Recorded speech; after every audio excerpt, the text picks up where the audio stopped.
Hey guys, this is Christy from 52 Hider 3D, introducing you to a new series that I'm going to be doing of videos where I recreate some specific special effects from sci-fi shows. And this series is going to be called Sci-Fi Special Effects Snapshots. So, if you want to know how to create a blaster bolt from Star Wars or hyperspace window from Stargate, I'm going to be covering some of those and any others that you can think of. So please post comments or tweet me if you want me to do a specific one that I haven't already thought of. So I'll post a list of ones I was thinking of going to do in the description, and if the one you want to see is not there, drop me a line. But right now I've got to say goodbye. Hammond, I'm ready to beam.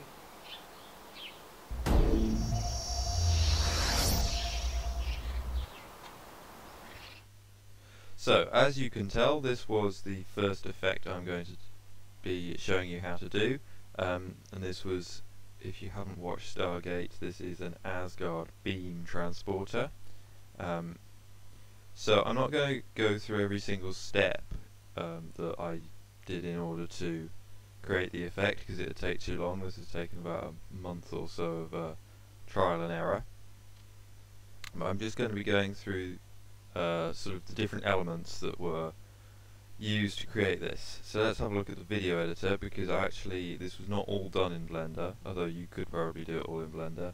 I found it was easier to do the overlays, layer it all together in the video editor afterwards. So I'm using Sony Movie Studio, but this will probably work on any fairly advanced video editor. So we've got three elements here. We've got, well, four elements really. We've got the video with me talking here, and we've also got a some extra video taken from exactly the same place. So the camera was locked down from this video on a tripod, and then this was taken, which is just a blank shot with me not in it. And it's quite important that you keep the camera absolutely still between these two shots, and that there isn't lots of wind that could be moving extra. Say if it was really windy, these plants would be moving around. So you can't really see much of a difference there. I just disappear. So the other elements were, we have this, which is an image taken from the very last frame where I am showing in the video, and this has then just been animated. It was done in Blender, but you could just do it straight in the video editor, probably. It fades in and then lifts up. There's quite a lot of motion blur on this, and also the hue and saturation has been turned down, so you end up with that, like that. And we also have this, which is the most complicated thing to create. Just turn off that audio because that was a bit irritating.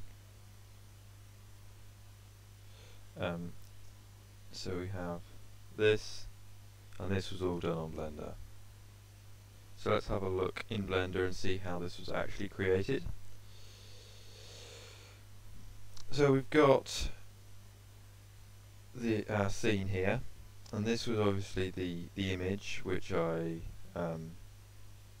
just used the import images as planes add-on to import it. And obviously I've cut out the outline around me so that you don't get all the background. And that's just animated, so it goes up like that. And then we also have a cube, and this is a particle system that's creating these little dot particles. You can see them there. And those are just little objects round objects with an emission material on them, nothing very advanced. And we also have this, which is a vortex that's just making them go in that particular pattern. If we can go, is the beam actually on here? It's funny, where's it disappeared to? There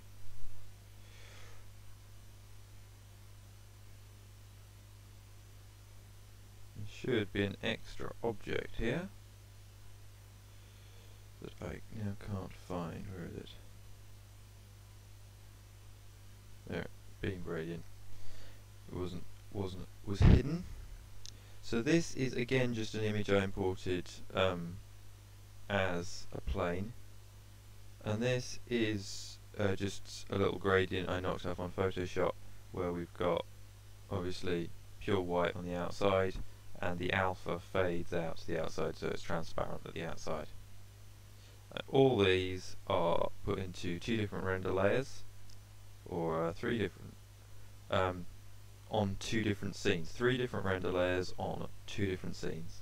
So we've got, on this first scene, we've got the main layer, which just has the gradient on it, and we've got the particles layer, which obviously has the particles on it, and if we also have another scene which has this object on it.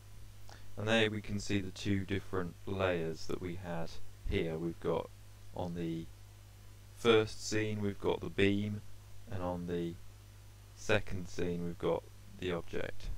And it just makes it easier, rather than having to composite them together in Blender, it makes it easier to render them as 2 different sequences and put them together in the video editor afterwards. So let's have a look at the node chain for these, particularly for this one. And I warn you, this is not really for the faint-hearted. It's a bit complicated. Here we go. Right. I'm not going to go in depth with everything, but I'm just going to show you vaguely what I did. Let's turn off the backdrop just so we aren't slowing down the computer massively. So the important thing is we have 2 textures here. Now these are cloud textures, I think. Yes, they're cloud textures, very simple, size of 0.1, and they're hard, and the clever thing is the offset of these is animated, so one goes from left to right and the other one goes from right to left.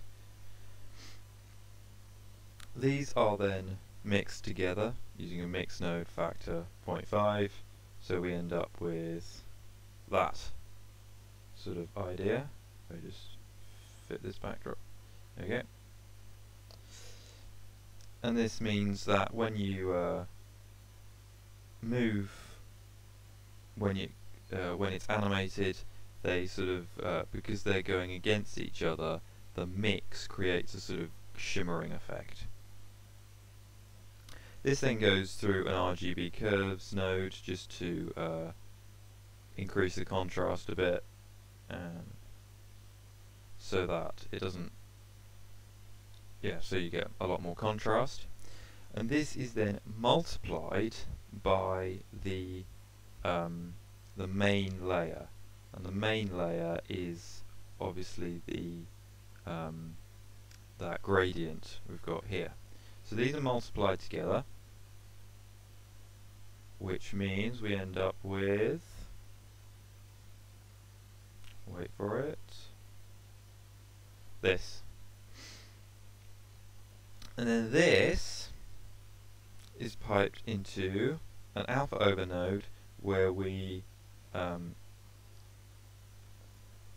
basically mix it with transparency based on a time node. So this time node controls sort of the fade. So it starts off at 0 and then it peaks. So we can see here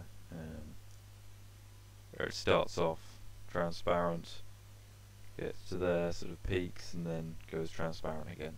And you could do that with an animated curve, but I like to use the time nodes. I find it simpler and easier. This then goes through a color ramp to get the sort of more blue effect. Then this goes into another alpha over node, which mixes it with the particles.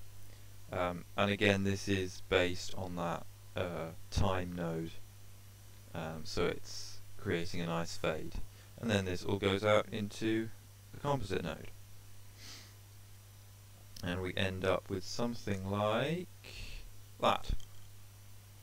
And obviously that animates nicely. I'm not actually getting any particles there for some reason, but never mind. Let's have a look at the second scene. And this one is much simpler. We just have render layer, goes through hue and saturation value where the saturation's turned down, and then that goes out as well. Excuse me.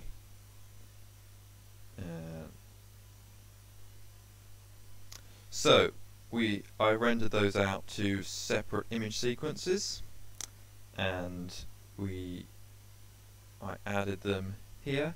So we've got obviously the beam on top and the object below, and then put all of these on the top of me speaking, and then going to the blank shot, and the break is covered nicely by me lifting into the sky. So ends up like that. So I hope you found this useful. If you've got any queries, you can post them in the comments section below, or you can tweet me at 52higher3d. You can also do that if you want, as I mentioned at the beginning, advice on how to do a specific sci-fi effect, and I will be doing more of these videos as I think of more sci-fi effects to do. So please tweet me or send me a message on Facebook or something like that, because the chances are I will actually do the effect you're looking for, if I can work out how to do it. So thanks for watching, see you next time, goodbye.